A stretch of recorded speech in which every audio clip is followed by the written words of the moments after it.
What's up everybody, welcome to Money Management channel. My name is Andrei and today I'm going to be doing an update on MULN stock. I got the cash in the bag, stadium packed, born a rock star in this life, gonna live it up. And in today's video, first of all, I will show you where we are on a price chart and how we get there. Then I will continue with the fundamental news that might drive the price of this company. And at the end of this video, I will share my thoughts and my technical analysis. And I will show you what should we expect next. So let's start with the price chart. I made my previous video right here at this point, and I've told you that this asset was reaching the crucial point, the apex of this triangle formation. And I also told you that this asset might go lower, it might break the range of support, and as you can see the breakout happened with the increase in volume. And then on July 26th it had another movement to the downside with a hugely increasing volume.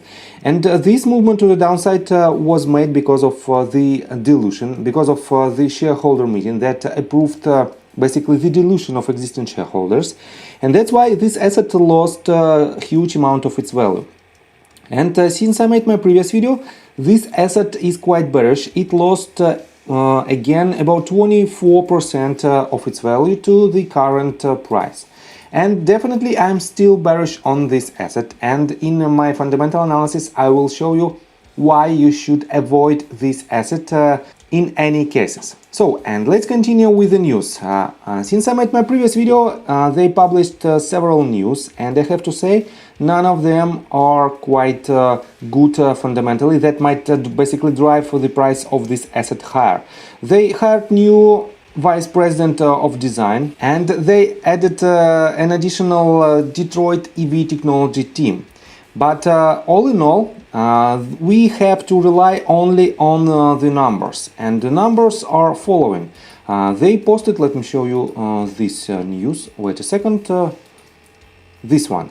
On August the 9th they posted their press release, and it stated company has strongest balance sheet ever with approximately $99 million cash on hand and in cash equivalents as of August 8th, 2022. And they just published several bullets, and these numbers are quite impressive on the one hand, but on the other hand it is nothing outstanding with these numbers. And let me show you their official statement, their official SEC 8K statement, and they published this statement on August the 12th, and I want to pay your attention on just several numbers. First of all, operating expenses, and they have a total net loss of for 9 months ended June 30th of $128.5 million. And let me show you that they had on hands about $61 million of cash and cash equivalents. But for now they stated that they have about $99 million of in cash and cash equivalents. And even with this number, let me show you that they cannot operate for more than 6 months if you compare it with the total net loss. And definitely, without the money, this company should make some kind of steps in order to receive this money. And one of the most obvious step is the further diluting of existing shareholders. That's why you have to be very cautious with your long-term holdings of these stocks. And that's why you should avoid any type of investing in this company, because even the numbers show us that this asset is not so good from the fundamental standpoint. On top of that, let me show you their total assets and total liabilities. For now they have total assets of about $84.26 million, and the total liabilities is $65.1 million. So they can cover only once their liabilities with their assets, and it is not enough for this so-called growing company that they don't have enough assets to cover their liabilities. That's why it is another red flag that shows that you should avoid this company.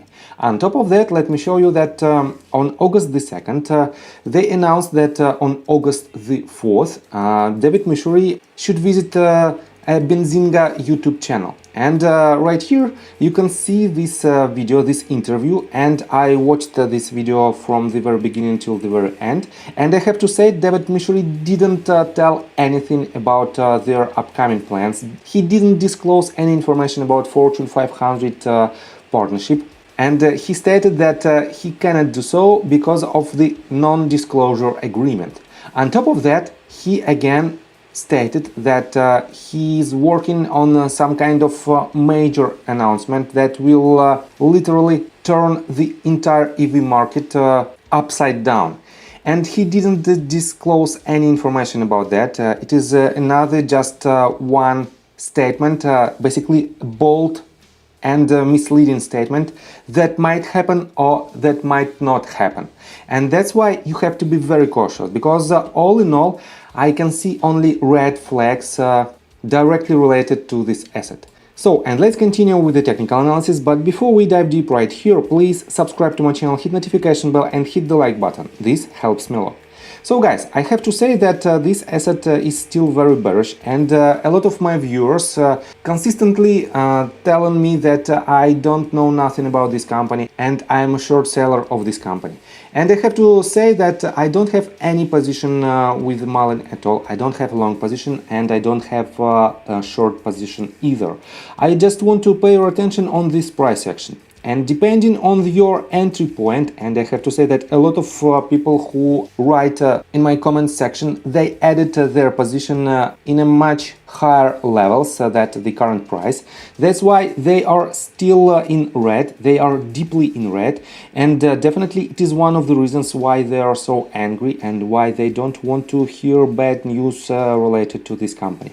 But I have to say that this company shows only weakness directly related to its price action, and as you can see, this asset hits the range of support from the previous swing low. As you can see, if I make this range, you can see that it works perfectly well as the support range. But definitely we don't have any movements to the upside, and we don't have any major green candles with increasing green volume. I have to say that I see another range of resistance, and this range is quite huge. I have to say we have several touches, 1, 2, 3, almost we touched it right here, and we are about to touch it on the upcoming session. This means if this range holds, if this range of resistance holds, we might have another leg to the downside that potentially might hit the 70 cents mark or even lower. And depending on this movement, I think we cannot enter any type of long position with this asset because of the weak position, weak fundamentals of this company. So, I think from the technical and fundamental standpoint, that's it for now. If you like my video, please hit the like button and subscribe to my channel with notification bell. And see you guys and girls next time. Bye! I got the cash in the bag, stadium packed. Born a rock star in this life, gone live it up on the attack.